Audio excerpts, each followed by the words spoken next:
हर पत्नी का अपने पति का खुशी पूछ लेना चाहिए और उसी खुशी का आधार पर काम करना चाहिए, जिससे जीवन सुखियाल रहेगा। जैसे गौरा माता ने बाबा भोलेनाथ से क्या पूछ रही है,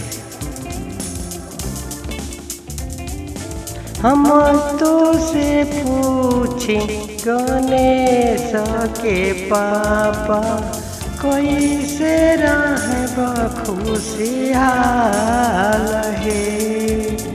हम तो से पूछे गणेश के पापा, कोई से रहब खुशहाल है।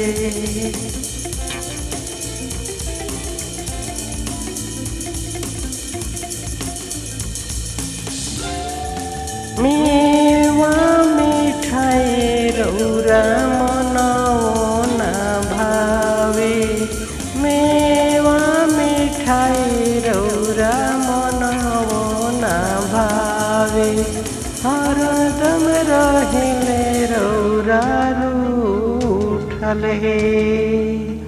मेवा मिठाई रौरा मनौना भावे, हरदम रहिने रौरा रूठल है। Singer PMB music but singer by Vipin Vidhata.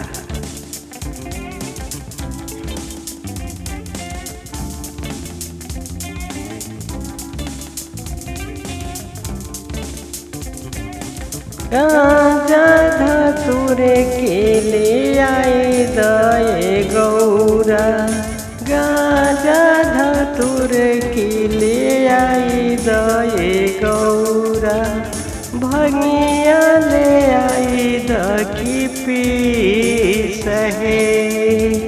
गांजा धतूरे के ले आई दए गौरा, भंगिया ले आई दकी पीस है। हम तो से पूछी गणेश के पापा, कोई से रहे बरौरा खुश है, कोई से रह बरौरा खुश है। हर पत्नी का अपने पति का इच्छा का अनुसार कार्य करना चाहिए, जिससे उसका पति खुश रहता है। देखते रहिए BMB म्यूजिक।